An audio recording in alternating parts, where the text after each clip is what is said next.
நமச்சிவாயம். ஜெய் வராகி. இப்போது குரு பயிற்சி சிறப்பாக நடந்து போச்சு. கடகத்துக்கு வந்துட்டார். இப்போ மெயினாக இந்த மாதம் ஜூன் 15 ஜூலை 15 வரையிலும் முக்கியமான நிகழ்வுகள் நடக்குது. என்னென்னா, சனி பகவானுக்கு 4ஆம் இடத்தில் கேந்திரத்தில் சூரியன் வருகிறார். கிரக அமைப்புகளை பொறுத்தவரையிலும் ஜூன் 15 ஜூலை 15 வரையிலும் சூரிய பகவான் சனி பகவான் இங்கே 2 பேரும் 4-10 அமைகிறாங்க. அப்போ 2 கேந்திரங்களில், அதுவும் உபயஸ்தானங்களில் சனி சூரியன் சேர்க்கை என்பது, உடனே நம்ம சனி சூரியன் சேர்க்கை சேர்ந்தான ஒரு பிதிர்கர்மா அப்படின்வாங்க. அது பெரிய பிதிர் சாபம்னுவாங்க. அப்பாவுக்கும் பிள்ளைக்கும் ஆகாதுங்கிறாங்க. சண்டை சச்சரவு வரும்னுவாங்க. சொத்து பிரித்து கேட்பான் அப்படின்வாங்க. பையன் அப்பாட்ட பாகப்பிரிவினை கேட்குறான்னுவாங்க. பிரிவுகள் வரும்னுவாங்க. இதெல்லாம் நெகட்டிவ் தாட்ஸ். சனி சூரியன் கேந்திரம் ஏறுகின்ற பொழுது நிச்சயமாக மாணவ செல்வங்களுக்கு சிறப்பானதாக இருக்கும். வாலிப பருவத்தில் இருக்கக்கூடியவங்களுக்கு சிறப்பானதாக இருக்கும். இந்த சனி சூரியன் சேர்க்கை அல்லது 2 கேந்திரத்தில் இருப்பது அரசு அதிகாரிகளுக்கு சிறப்பு. அரசு அதிகாரிகளுக்கு சிறப்பு. அரசாங்க உத்தியோகம் செய்யக்கூடியவர்கள், கவர்மெண்ட் ஜாப் இருக்கக்கூடியவங்க, புதுசாக கவர்மெண்ட் ஜாப்புக்கு ஜாயின் பண்ணக்கூடியவங்க, இது சார்ந்த எக்ஸாம் எழுதக்கூடியவங்க, group 1, group 2, IAS exam, IPS exam, அல்லது இந்த ஐஆர்எஸ், ஐஎஃப்எஸ் இதுக்கான எக்ஸாம் எழுதக்கூடியவங்க, கமிஷனர் எக்ஸாம், பொதுவாக இந்த குரூப் எக்ஸாம்ஸ் எழுதக்கூடியவர்கள், அதே போல் நீட்டு போன்ற எக்ஸாம் எழுதக்கூடியவங்க, ஜேஇஇ, ஐஐடி அதுக்கான எக்ஸாம் எழுதக்கூடியவங்க, மாணவ செல்வங்கள், பரீட்சை எழுதக்கூடியவர்கள், ஹையர் ஸ்டடீஸ்க்காக வெளிநாடு செல்வதற்காக எக்ஸாம் எழுதக்கூடியவங்க, காலேஜ் என்ட்ரன்ஸ் எழுதக்கூடியவங்க, ஏன்னா பிள்ளைங்க அவர்களுடைய படிப்பு சம்மந்தப்பட்டது. பையன் 10th முடிச்சிருக்கான் சாமி, அவன் அடுத்து என்ன குரூப் எடுக்கலாம், பையன் இன்ஜினியரிங் போகணுன்றானா, டாக்டர் ஆகணுங்கிறான், பார்க்க முடியுமா? அதே போல தான் +2 முடிச்சுட்டாங்க, என்ன குரூப் எடுக்கலாம், இல்லை காலேஜ் முடிச்சுட்டாங்க, வேலைக்கு போகலாமா, படிக்கலாமா, இல்லை வேலைக்கு அனுப்பலாமா, இன்னும் ஹையர் ஸ்டடீஸ் செய்ய வைக்கலாமா, படிப்பெல்லாம் முடிஞ்சிடுத்து சாமி, பொண்ணை கல்யாணம் பண்ணி கொடுத்துடலாமா, இல்லை வேலைக்கு போகிறது இப்போ வேணான்னுது.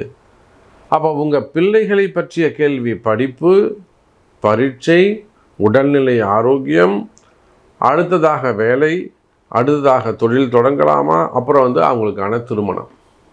கட்டி கொடுத்துட்டீங்க, கட்டி கொடுத்த இடத்துல கல்யாணம் ஆகிடுத்து, அவங்களுக்கு குழந்தை பாக்கியம் வேண்டும். அப்போ இந்த சனி சூரியன் சேர்க்கை, அதே போல் இன்னொரு காம்பினேஷன் குரு சுக்கிரன். குருவும் சுக்கிரனும் கடகத்தில் சேர்கிறார்கள், ஒன்றா இருக்கிறாங்க. தங்கமும் வெள்ளியும் ஒன்றா இருக்குதுன்னு அர்த்தம். அதுக்கு வெள்ளியும் தங்கமும் ஒன்றா இருக்குது. அப்போ அது ஒரு மிகப்பெரிய மகாலட்சுமி, லக்ஷ்மி கடாட்சம், லக்ஷ்மி யோகம், பண யோகம், தன யோகம், புதையல் யோகம், என்ன வேணாலும் நீங்கள் அதிர்ஷ்ட யோகம். இப்போ கூட பார்த்தீங்கன்னா கேரளாவில் ஒரு ஏழ்மை, ஒரு குடிசையில் வாழக்கூடிய ஒரு தம்பதிக்கு 12 கோடி அடிச்சிருக்கு. இதெல்லாம் தான். அதுக்காக கேரளாவில் இருக்கிற எல்லாருக்கும் அந்த மாதிரி 12 கோடி வந்துருமா என்ன?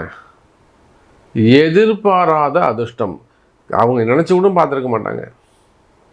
எதிர்பார்ப்போடு 4 டிக்கெட் வாங்கணும்னு குழல, புரியுதா? அப்போ யாரோ ஒருத்தருக்கு அந்த அதிர்ஷ்டம் அடிக்குது. அதுதான் கிரகம், அதுதான் உங்களை ஜெயிக்க வைக்கும். இதை போல் இந்த மாதம் உங்களுக்கு யாருக்கெல்லாம் ஜெயிக்க போகிறீங்க, யாருக்கெல்லாம் நல்லது நடக்க போகுது, ஃபுல்லாக ப்ரீஃபாக பார்க்கலாம் வாருங்கள். சிம்மராசி. சிம்மராசிக்கு ராசிநாதன் சூரிய பகவான் லாபஸ்தானத்தில் 11வது வீட்டில். நிறைய சிம்மராசி என்பர்கள் நாம் பார்க்குறோம்.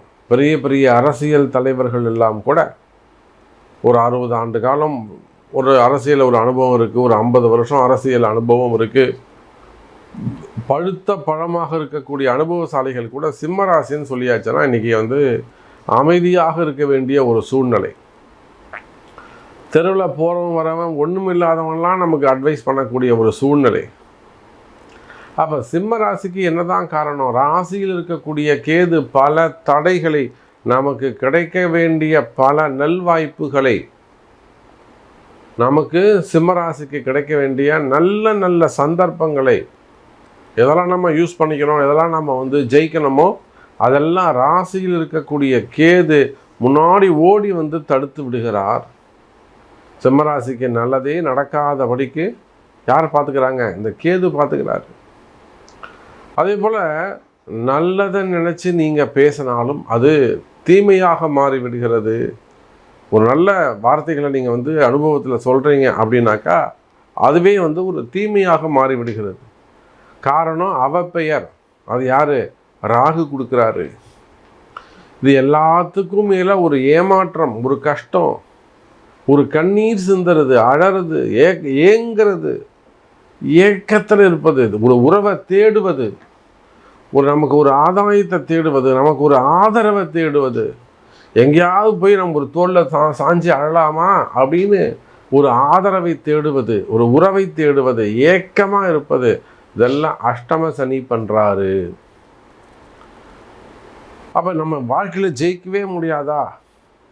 என்னடா வாழ்க்கை இது? போராட்ட குணம் செவ்வாய் கொடுப்பது. அப்போ சிம்ம ராசிக்கு நேரங்காலம் எப்படி இருக்குனாக்கா, வெளியில் சொல்ல முடியாத கஷ்டங்கள். மனைவியிட்ட கூட சொல்ல முடியாது, சொன்னால் வீட்டில் மரியாதை இருக்காது.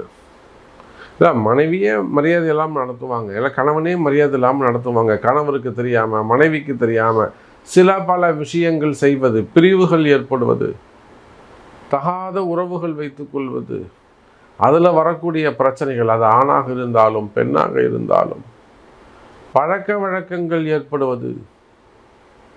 அப்போ இதெல்லாம் என்ன பிரச்சனை, என்ன காரணம் அப்படின்னு கேட்டிங்கனாக்கா, ராகு, கேது, சனி, செவ்வாய், இந்த இயற்கை அசுபராக வரக்கூடிய கிரகங்கள் எல்லாம் சிம்ம ராசிக்கு எதிராக நடைபெற்று கொண்டு இருக்குது. சிம்ம ராசியிலே உட்காந்து வழி நடத்துகிறாங்க, அங்கே வட்டமேஜை விவாதம் நடத்துகிறாங்க. அதனால் சிம்ம ராசிக்கிட்ட யாரும் இப்போ போக முடியாது.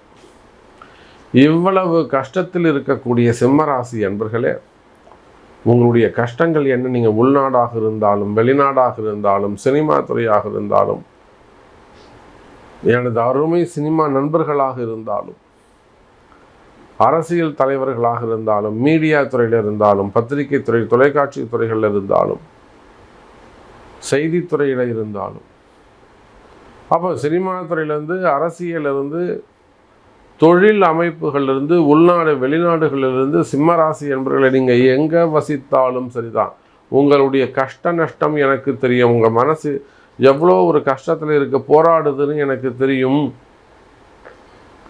ஆனால் பாருங்கள், இது ஒரு நல்ல நேரம்.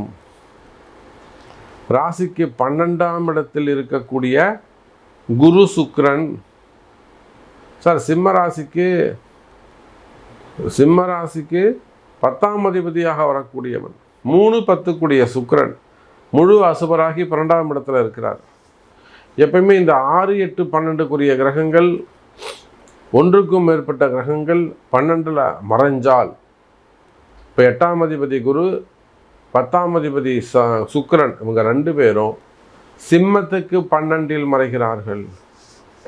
இப்போ எழுதி வச்சுக்கோங்க சிம்ம ராசி என்பர்களே, இந்த மாதம் நீங்கள் கஷ்டப்படுறீங்கன்னு சொன்னால் நான் ஒத்துக்கவே மாட்டேன். என்னப்பா உனக்கு என்னடா தலையெழுத்து, நீ ஏன்பா கஷ்டப்படணும், நீ ஏமா கஷ்டப்படணும், உங்களுக்கு எதுக்குமா கஷ்டம், நேரம் நல்லா இருக்குது, உங்களுக்கு விவரம் தெரியல, உங்களுக்கு டீட்டெயில்ஸ் தெரியல, அதனால் நீங்கள் கஷ்டப்படுறீங்க, எடுங்க உங்கள் ஜாதகத்தை, என்ன வேணும் உங்களுக்கு, எதை தேடுறீங்க, ஜாதகத்தை வச்சு ஜெயிக்கலாம், கிரகத்தை வச்சு ஜெயிக்கலாம். ஒரு நல்ல அமைப்பு, கிரக அமைப்பு இருக்குது. 8-10 கூடிய அசுபர், 3-10 கூடியவன், 5-8 கூடியவன் 12ஆம் இடத்துல மறைஞ்சு போச்சு. அதோட கூட குரு சனியை தொடர்பு பண்ணுறாரு. சூரியன் ராசிநாதன் லாபஸ்தானத்தில் இருக்கிறாரு. எடுங்கம்மா உங்கள் ஜாதகத்தை, என்னம்மா வேணும் உங்களுக்கு, என்னம்மா ஏம்மா அழறீங்க, என்ன கஷ்டம், கஷ்டங்கள் நிவர்த்தியாகும், நினைத்தது கைகூடும் உங்கள் பிறப்பு ஜாதகத்தால். சிம்ம ராசி அன்பர்களே.